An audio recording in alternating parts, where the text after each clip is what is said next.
In last class, we have seen introduction to information security and classical encryption techniques. Today, we will discuss modern encryption techniques. Modern ciphers are classified based on the type of input and the type of key. Based on type of input, ciphers can be classified as block ciphers and stream ciphers. Block ciphers encrypt block of fixed size data. Stream ciphers encrypt continuous stream of data. Based on key used for encryption and decryption, ciphers are two types: symmetric key ciphers and asymmetric key ciphers. In symmetric key cipher, same key is used for both encryption and decryption. In asymmetric key ciphers, different keys are used for encryption and decryption process. Let's see stream cipher. Stream ciphers are symmetric key ciphers. See this diagram. Each plaintext bit is encrypted one at a time with corresponding bit of key stream. Here, encryption operation is XOR. Examples for stream ciphers are RC4 and A5. Stream ciphers are vulnerable to following attacks: key reuse attack and bit flipping attack. So, never reuse same key more than once. And to avoid brute force attacks, the key needs to be sufficiently large. With current technology, a key length should be at least 128 bits. Let's see key reusing attack. Suppose two messages A and B encrypted using same key. This is the encryption operation. This is the E of A is the cipher of message A. E of B is the cipher of message B. Both are encrypted using same key C.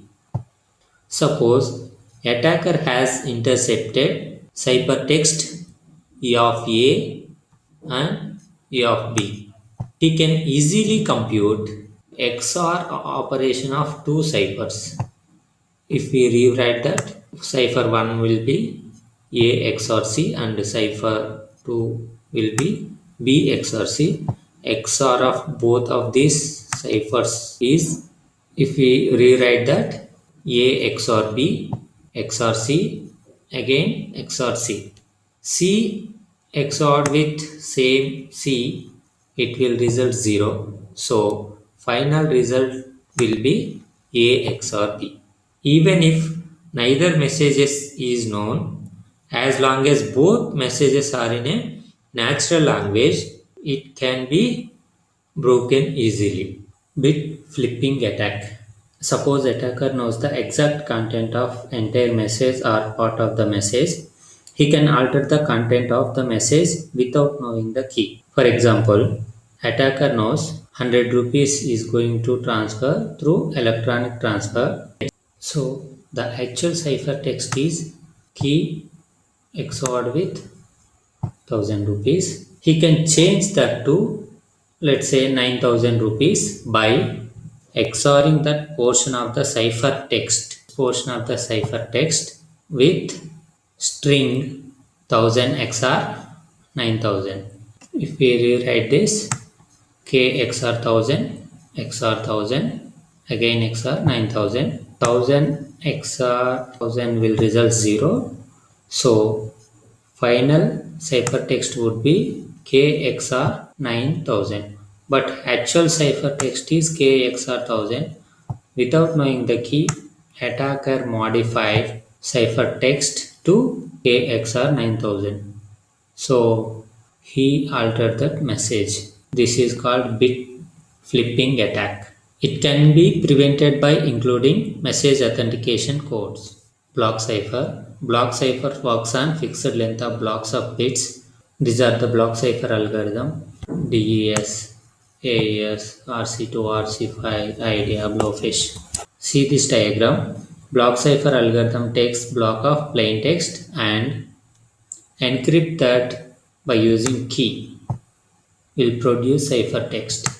Here, key and block size need not be same. Key would be generally 128 bit and Plain text and ciphertext lengths will be equal. Let's say plain text is b bits, ciphertext will also b bits.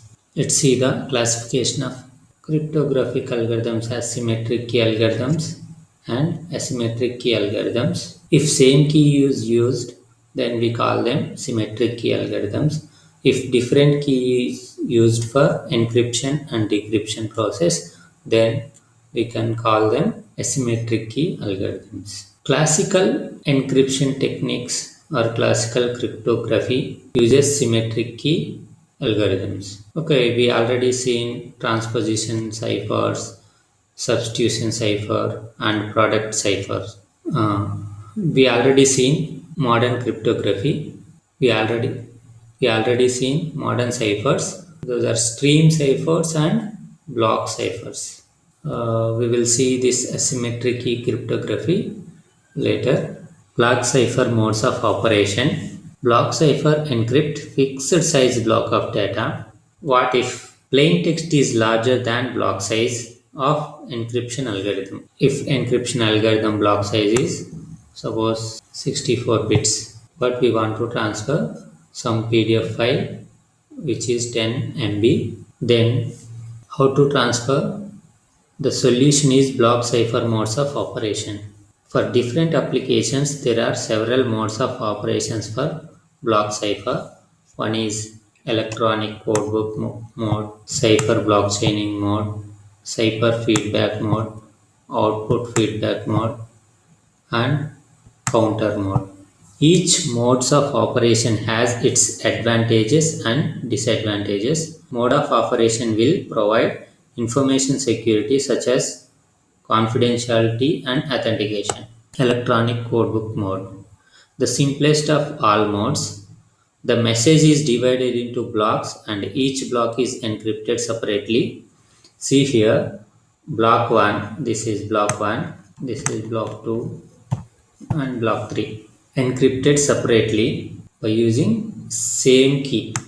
If plain text blocks are identical, key is also same for 3 blocks and encryption process will also same for all of them. Obviously, ciphertext blocks will be same for 3 blocks.